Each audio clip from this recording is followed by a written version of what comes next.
नमस्कार, मैं शंभू कुमार सिंह और आप देख रहे हैं नेशनल दस्तक। एक मेरे पास अच्छी लिस्ट आई है। आज मायावती ने एक बयान दिया कि किस तरह से बीएसपी के सांसदों को कांग्रेस ने खरीदा था और उसके बाद जिस तरह से अब उनकी सांसदों की खरीद फरोख्त हो रही तो राष्ट्रपति शासन लागू होना चाहिए। तो बहुत सारे मुस्लिम मेरे दोस्त हैं, उनको लगता है कि मायावती बीजेपी की भाषा बोल रही है। दरअसल दोस्त, आपको लगेगा जब भी आप बीजेपी पर हमलावर होते हैं, कांग्रेस समर्थक होते हैं, इसका मतलब ये नहीं कि आप बहुजन समाज के आंदोलन को समझ पाएंगे। तो वो तमाम लोग जो मायावती के इस बात से इत्तेफाक नहीं रखते, मैं रखता हूँ। मैं उनके राजनीति करने के तरीके से आप सहमत हो या ना हो, लेकिन मायावती के बयान को आप काट नहीं सकते, उसमें बहुत सच्चाई होती है। इस देश में मुस्लिम समाज से अगर आप हैं तो आप आंदोलन नहीं कर सकते हैं। दिल्ली में पुलिस ने कहा है कि 40 मुस्लिम मारे गए हैं। उसके युवाओं को जिन्होंने CA NRC का प्रोटेस्ट किया उनको जेल में डाला जा रहा है। वही स्थिति शेड्यूल कास्ट के साथ होती है। सोचिए, आज जो स्थिति मुसलमानों के साथ हो रही है, अशराफ मुसलमान को भी ये समझना पड़ेगा। आज जिस तरह से मुसलमानों को अछूत बना दिया गया है, आज मुसलमानों के खिलाफ जिस तरह से बीजेपी राजनीति करती है, हमेशा से इस देश में जातिवादियों ने शेड्यूल कास्ट, OBC और माइनॉरिटी के साथ इसी तरह की राजनीति की है। अब चूंकि वोट के लिहाज से वो हिंदू उनको कहा जाने लगा है, इसलिए आपको समझना पड़ेगा कि मायावती से आप सहमत हो असहमत हो, लेकिन उनके बातों पर आपको गौर करना पड़ेगा कि किस तरह से अभी जो बीजेपी कर रही है वो कांग्रेस करती रही है हमेशा से, लेकिन तरीका बस थोड़ा उसका महीन रहा है और आपको समझना पड़ेगा। और अगर आपको लगता है कि बीजेपी के खिलाफ कांग्रेस सही है तो फिर आप किसी न किसी गफलत में, आपको समझना पड़ेगा कि आपका लीडरशिप स्टेक पर ना जाए। दिल्ली में आप लोगों ने अरविंद केजरीवाल को वोट दिया, नतीजा क्या आया तो समझना पड़ेगा। तो मैं आज विधायक बिकने की एक खबर बताऊंगा, तब आपको पता चलेगा कि बीजेपी का सबसे करीबी दोस्त मायावती नहीं, कांग्रेस कैसे है। उत्तराखंड में 9 MLA, अरुणाचल प्रदेश में 43 MLA, मणिपुर में 4 MLA, गुजरात में 16 MLA और गोवा में 10 MLA, टोटल 119 MLA कांग्रेस के खरीदे हैं बीजेपी ने। वोट तो आप कांग्रेस को दे रहे थे, ये MLA कैसे चले जा रहे हैं। लेकिन एक खास बात इसमें है कि इसमें तमाम MLA की आप जब कैटेगरी निकालेंगे तो आपको पता चल जाएगा कि इस देश में जो मैं बराबर कहता हूं कि बीजेपी के समर्थक वो लोग हैं जो आरक्षण खत्म करना चाहते हैं, जो मुसलमानों को टाइट करना चाहते हैं और जो जातिवाद कायम रखना चाहते हैं।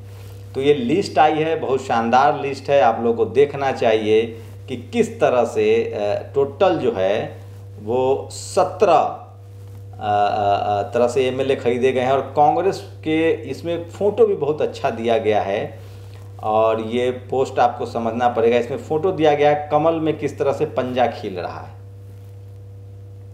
तो आम आदमी पार्टी ने ट्वीट किया है और यही आम आदमी पार्टी के ने भी बीजेपी पर विधायक खरीद फरोख्त के आरोप लगाए थे। तो सोचिए कि अब तक 119 MLA जो हैं वो कांग्रेस को बिक चुके हैं और आपको मायावती से प्रॉब्लम हो रहा है।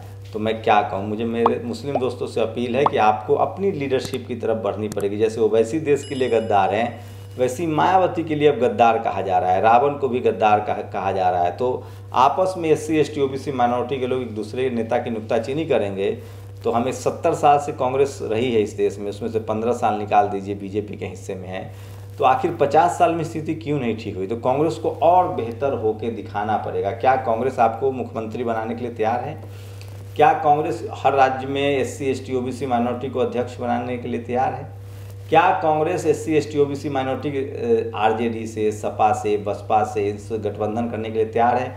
और क्या कांग्रेस जिन राज्यों में आज, जहां राजस्थान में इतनी नाटक चल रहा है, छत्तीसगढ़ हो, राजस्थान हो, जहां जहां कांग्रेस ताकतवर है, मध्य प्रदेश हो, वहाँ क्या वो किसी छोटे दल से गठबंधन करती है? इस मामले में बीजेपी ज़्यादा ईमानदार है जो वो छोटे छोटे दलों से भी गठबंधन करती है। तो ये खबर थी जो मैं आपको बता रहा था। जयंत चौधरी ने एक बड़ा हमला किया है कि अपराधियों के लिए सत्ताधारी सबसे अच्छा विकल्प है। बीजेपी के लिए क्वालिफिकेशन भी यही है, संगीन अपराध के दागी नेताओं को हम RLD से चुनाव नहीं लड़ाएंगे, भाजपा वाले कभी कह नहीं सकते। सोचिए कि यूपी में, आप लोग को याद है, यूपी में एक दरोगा जी की हत्या हुई थी। सवर्ण समाज से वो दरोगा जी थे, उनकी निर्मम तरीके से हत्या हो गई थी। और ये देखिए, वो मैं पूरी ट्वीट बताऊंगा आपको कि किस तरह से उनकी हत्या हो गई थी और क्या चल रहा है। जो दरोगा जी की हत्या हुई थी, उनके जो हत्या के आरोपी हैं, जिसको जमानत मिलने पर भी जश्न मना था, बुलंदशहर में शहीद इंस्पेक्टर सुबोध सिंह की हत्या में मुख्य आरोपी, आप ये समाजवादी पार्टी ने ट्विटर पर शेयर किया है, शिखर अग्रवाल को पीएम जन कल्याण योजना अभियान का महामंत्री बनाया। इस बात का प्रमाण है कि आरोपी को सत्ता का संरक्षण प्राप्त है। यदि ऐसे अपराधी को इस तरह का सम्मान मिलेगा तो यकीनन इससे पुलिस अधिकारियों का मनोबल गिरेगा। ये है। और एक दूसरा शानदार ट्वीट जो है, ये वही मैडम है नूतन ठाकुर जो समाजवादी पार्टी की सरकार में हस्बैंड वाइफ दोनों रोज प्रदर्शन करते थे। इतना क्यों भाग रहे हैं एसटीएफ के अफसर, आखिर कौन सा सच छिपा रहे हैं सब, कहाँ गया एसटीएफ द्वारा 7-7 को कानपुर लाया गया। जय वाजपेयी। जय वाजपेयी एक युवा हैं जो 3500 रुपये से 500 करोड़ के मालिक बन जाते हैं और फोटो उनके बहुत सारे अधिकारी नेता तमाम लोग के साथ आए हैं। कहा जा रहा है कि वो बड़े रसूखदार लोग हैं, बड़े अधिकारियों के करीबी हैं, तो ये आपको समझना पड़ेगा। और एक और खबर है, मुझे लगता है कि इस देश में लगातार भारत बंद होते थे जब यूपीए 2 की सरकार थी, अब वो सब बंद हो गया है। 81 रुपये पेट्रोल है, 80 रुपये डीजल है, 80 रुपये टमाटर है, 40 रुपये आलू है, सैनिटाइज़र पर 18% जीएसटी है। कहीं कुछ कम हो तो उसमें भी ले लीजिए, मगर एक बात बताइए, सारे पैसे विधायक ही खरीद लेंगे या कोरोना का भी कुछ करेंगे? तो समझिए ये सारे कमेंट्स जो हैं आपके लिए बहुत। और एक और शख्स ने, दीपक शर्मा है, बड़े वकील है, मैं तो सिर्फ बता रहा हूँ, ये वो खबरें हैं जो सोशल मीडिया पर ट्रेंड करती है और मैटर करता है। ये टेलीविज़न अखबार की हैसियत नहीं इन खबरों को दिखाने के लिए। योगी जी के किस करीबी आईएएस अफसर के कहने पर विकास दुबे के खजांची जय वाजपेयी की काली कमाई पर अब तक पर्दे डाले जा रहे हैं। दुनिया जानती है कि जिस पर आपराधिक मुकदमे हो उसे पासपोर्ट और शस्त्र लाइसेंस नहीं मिल सकता, पर सरकारी दामाद वाजपेयी को इन दोनों चीज़ों के साथ सरकारी गार्ड भी मिला। सोचिए, जय वाजपेयी पर के आरोप होने के बाद भी उसे पासपोर्ट दिया गया है और उसको लाइसेंस दिया गया है और गार्ड भी मिला है। ये दीपक शर्मा है, सीनियर पत्रकार हैं, उन्होंने शेयर किया है, जो मैं आपको पोस्ट दिखा रहा हूँ। एक और वीडियो दिखा रहा हूँ, बिहार में किस तरह से भयावह स्थिति है। गोपालगंज के बाढ़ की त्रासदी देख रहे हैं, बिहार में, असम में बाढ़ है और अभी तो राजस्थान में सरकार बनाने की खबर चल रही है। और ये देखिए किस तरह से शिवराज का जंगल राज, रेत माफिया पुलिस को पीट रहा। सोचिए, ये शिवराज मध्य प्रदेश में एक रेत माफिया ने किस तरह से हमला किया है और शहीद इंस्पेक्टर आशीष सचान ने भी इसको लेकर किया। अभी जो लखनऊ में जो महिला आग लगा के जली थी, उसमें कांग्रेस के जो अनूप पटेल हैं, जो प्रवक्ता हैं यूपी कांग्रेस के, उन पर डीजीपी वहाँ के प्रेस कॉन्फ्रेंस कर रहे थे और एक मुस्लिम नेता की गिरफ्तारी हुई है जिसका संबंध एमआईएम से बताया जा रहा है। अनूप पटेल पर केस दर्ज किया गया। उनका कहना था डीजीपी साहब का कि अनूप पटेल ने प्रोवोक किया उस महिला को, एक मीडिया वाले को भी फ़ोन किया और कहा कि आप आग लगा लीजिए, खबर बड़ी बन जाएगी। अगर ऐसी बात है तो अच्छी बात नहीं है। किसी तरह का इस तरह से किसी को किसी भी मामले में आप पुलिस की मदद लीजिए, पुलिस की सहायता करने की कोशिश कीजिए। क्या कांग्रेस जानबूझ के राजनीति करे? अगर ऐसा नहीं, ऐसी चीज़ें हो रही है, उनको प्रोवोक किया गया तो ये खतरनाक है। इस तरह की चीज़ें नहीं होनी चाहिए। लेकिन एफआईआर जिस तरह से हो रहे हैं, आखिर उस महिला की क्या समस्या थी, क्या था, इसको भी पुलिस को समझना चाहिए। 4 कांस्टेबल को भी वहाँ जो तैनात थे उस जगह ड्यूटी पर, उनको सस्पेंड किया गया है। जांच की बात कही गई है, कांग्रेस नेताओं का हाथ सामने आ रहा है। तो इस तरह की राजनीति से बची जानी चाहिए। किसी के जीवन पर खेलकर, मंडल कमीशन जब लागू हो रहा था तो इसी तरह से आरक्षण विरोधियों ने किया था। वो आगजनी करवाते थे लोगों को, ओबीसी के लोगों को ही प्रोवोक करके उन्होंने उनको आग लगवा दिया, जो दिल्ली यूनिवर्सिटी का छात्र था गोस्वामी। तो इस तरह की खबरों की मैं निंदा करता हूं। मैं एक पत्रकार के तौर पे जब भी मुझे कोई घटना पता चलता है तो मैं सबसे पहले उन्हें कहता हूं कि आप पुलिस के पास जाइए, एफआईआर दर्ज करवाइए, फिर शिकायत अगर पुलिस नहीं भी लेती है तो भी पुलिस शिकायत की कॉपी आप मुझे भेजिए, तभी मैं खबर बनाऊँगा। लेकिन किसी को प्रोवोक करना कि खबर के लिहाज से, अगर ये बात सत्य है तो शर्मनाक है। लेकिन जितना अनूप पटेल को जानता हूँ, जेएनयू से पढ़े लिखे हैं, पीएचडी हैं, किसान परिवार से आते हैं, इतनी ज़्यादा बेहूदगी वाला काम तो वो नहीं करेंगे। लेकिन ये तो एक ट्रेंड है, यूपी में किसी भी खबर पर पत्रकारों की भी गिरफ्तारी हो जाती है। नमक रोटी की खबर दिखाया, उसमें कौन सा पत्रकार ने प्रोवोक, उसको गिरफ्तारी हो जा रही है। तो वहाँ पत्रकारिता भी बहुत मुश्किल है। लेकिन इस तरह का यूपी डीजीपी का कहना है। कुणाल कामरा याद है, जिनको एयरलाइंस ने, जब वो अर्नब से सवाल पूछ रहे थे उसके बाद एयरलाइंस ने उसको ड्रॉप कर दिया था और सारी एयरलाइंस ने बैन कर दिया था। उसके बाद एयरलाइंस ही बैन हो गए। सोचिए, कोरोना आ गया और हवाई जहाज नहीं उड़ पाए। ये बीमार जैसे बहुत बीमार है, जिन्होंने सालों तक लोगों से उनके धार्मिक अधिकार छीनते और लोग रह रहे हैं, आगे भी छीनते हैं। ये देखिए एक वीडियो वायरल हो रहा है, मैं चाहूँगा कि 5 सेकंड इसको समझाया जाए। Shudra is an essential part. सोचिए रजत राजपूत रमेश करेगा इस पे FIR, SC/ST एक्ट। ये कोई इस्कॉन इंटरनेशनल चलता है, उसके ये राजपूत रमेश नाम का कोई युवा है जो कह रहे हैं कि शूद्र मतलब जो जाति व्यवस्था है, वर्ण व्यवस्था है, क्षत्रिय, ब्राह्मण, शूद्र और अछूत, ये बढ़िया है।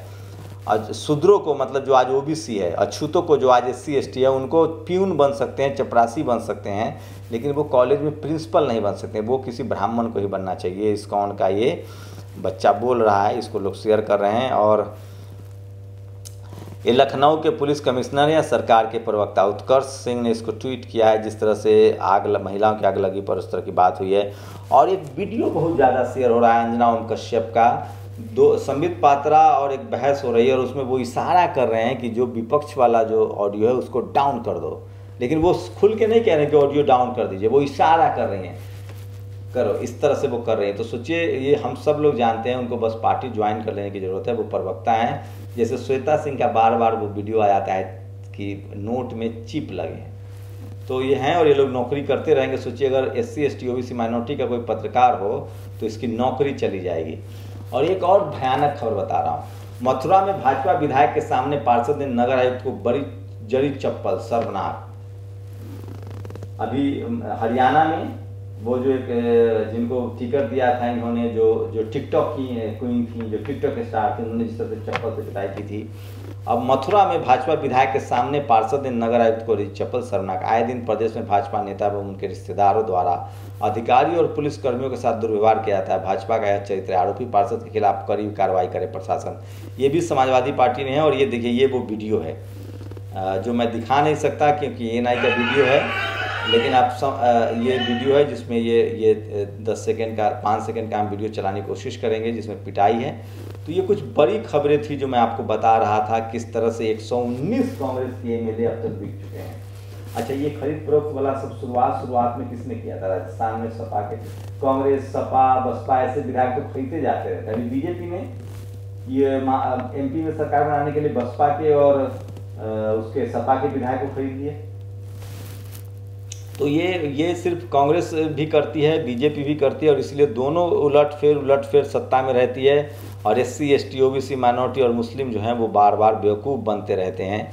तो ये कुछ सोशल मीडिया पर बड़ी खबरें थी जो मैं आपको बता रहा था। और मैं बार बार कहता हूँ कि सोशल मीडिया ही बहुजन मीडिया, और कोरोना अपने चरम पर है। सोचिए कि किस तरह से लगातार चीज़ें हो रही है और राजनीतिक प्रतिद्वंदिता जो है वो लगातार। राजस्थान सरकार को BTP से मिला समर्थन, कार्यकर्ता बोले हम CM अशोक गहलोत के साथ, और वहीं उनके करीबियों पर छापामारी जारी है। बिहार अस्पताल में न हुई सुनवाई तो कोरोना मरीज ने सुशील मोदी, तेजस्वी यादव को घुमाया फ़ोन, खुद ऑक्सीजन सिलेंडर लेकर घूमता रहा इलाज को।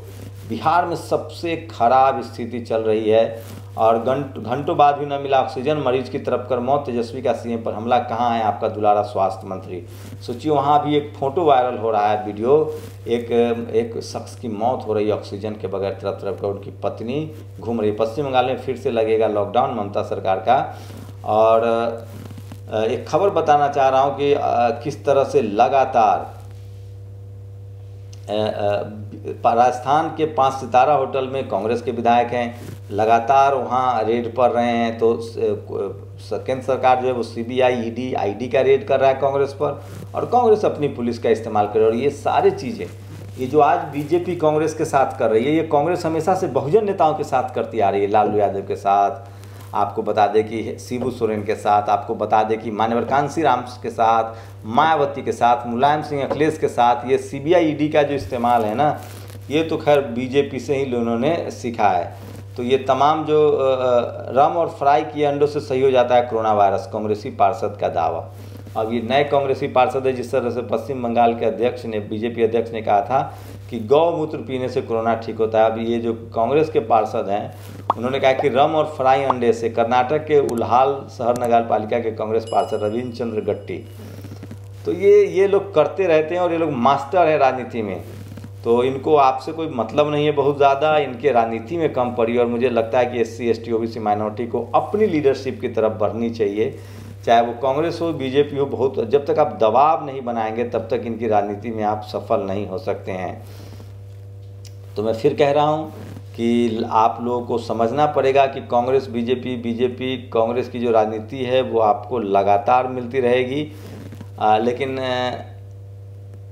आपको अपने हिसाब से अपने पॉलिटिकल लीडरशिप की तरफ बढ़ना पड़ेगा, नहीं तो आपके लिए बहुत मुश्किल होने वाला है। कांग्रेस बीजेपी कांग्रेस की ज़्यादा आप चिंता मत कीजिए, ये लोग सेट हो जाते हैं। आपकी दिक्कत है कि अगर आप SC ST OBC माइनॉरिटी और बहुजन समाज से हैं तो आप राजनीति भी नहीं कर सकते हैं, तो ये आपको समझना पड़ेगा। आप लोग की क्या प्रतिक्रिया है इन तमाम खबरों पर? अपनी प्रतिक्रिया जरूर दीजिए। ये वो खबरें हैं जो टीवी अखबार इसका विश्लेषण इस तरह से नहीं करेगी, क्योंकि सरकार के सामने बात करना, सरकार से सवाल पूछना भारत की जो मनु मीडिया है उसके बस की बात नहीं है। शुक्रिया। नेशनल दस्तक की आपसे गुजारिश है कि अगर इसको बचाना चाहते हैं तो नेशनल दस्तक को सब्सक्राइब करने के लिए रेड कलर के सब्सक्राइब बटन को दबाएं, फिर बेल आइकन की घंटी दबाएं। नेशनल दस्तक को बचाने के लिए बहुत जरूरी है कि हर खबर को शेयर करें, लाइक करें, कमेंट जरूर करें।